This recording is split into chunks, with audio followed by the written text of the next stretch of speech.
যে দেশের অর্থনীতি এবং বিশেষ করে সামনে যে নির্বাচন, এই নির্বাচনকে ঘিরে এক ধরনের অনিশ্চয়তা দেখা যাচ্ছে। এই 2024 সাল যেই নির্বাচন 7 জানুয়ারি হতে যাচ্ছে, এইটা কি স্যার সেই রাজনৈতিক অনিশ্চয়তাকে দূর করতে পারবে? অসম্ভব। যদি কেউ কিছু মনে না করেন এবং আমার বেয়াদবি মাফ করেন, তাহলে বলবো অ্যাবসার্ড। কারণ নির্বাচন মানে হচ্ছে চয়েস। আমি বাছাই করব, পছন্দ করব আমার মতাদর্শের, আমার পছন্দের প্রার্থীকে, যিনি আমার বিবেচনায় দেশের জন্য ভালো কাজ করতে পারবেন।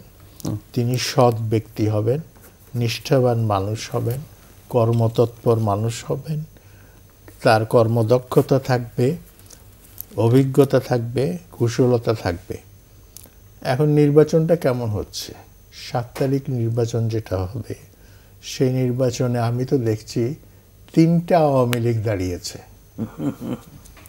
প্রথম আওয়ামী লীগ, যারা আওয়ামী লীগের নৌকা প্রার্থী।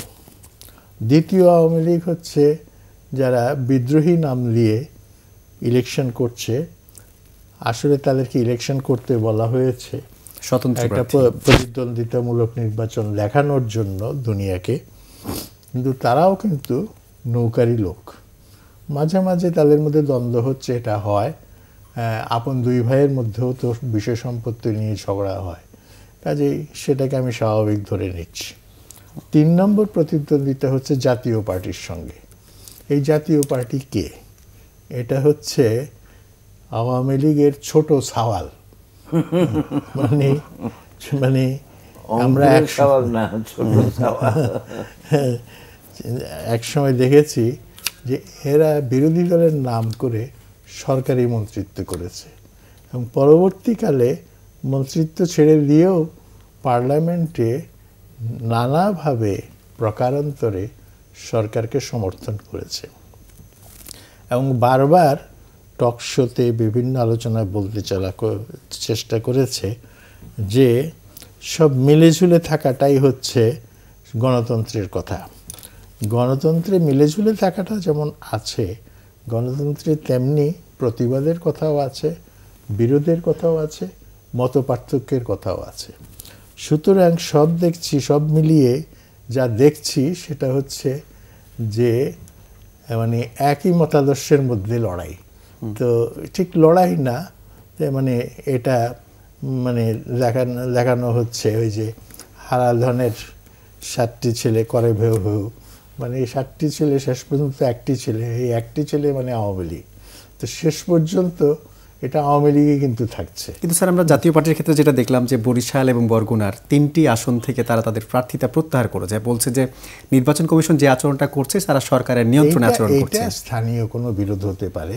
আমি তো বলেছি ভাইয়ে ভাইয়ে মাঝে মাঝে হয়, এবং আজকাল তো পত্রিকায় বিভৎস সব খবর বের হয় যে ছেলের হাতে পিতার মৃত্যু বা পিতার হাতে ছেলের মৃত্যু। এসব ঘটনা আমাদের সোশ্যাল প্যাথোলজিতে বিরাট পরিবর্তন ঘটেছে। হ্যাঁ, এটা অস্বীকার করা যাবে না। এটা নিয়ে আলোচনা করতে গেলে সোশিওলজির একটা বিরাট দিক আলোচনা করতে হবে। তো সেই আলোচনা এখানে আজকে যাওয়ার সুযোগও নেই, সময়ও নেই। তো যেটা দেখছি সেটা হচ্ছে এটা একটা সুষ্ঠু নির্বাচন হচ্ছে না।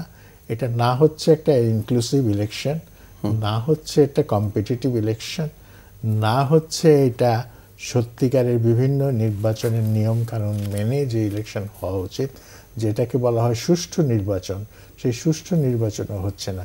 তো সুষ্ঠু নির্বাচনও হবে না, প্রতিদ্বন্দ্বিতামূলক নির্বাচনও হবে না, তারপরে আপনার সর্বজন গ্রহণযোগ্য এবং সবাইকে নিয়ে যে ইলেকশন, ইনক্লুসিভ ইলেকশন, সেটাও হবে না। তো তাইলে এটা কী নির্বাচন হবে?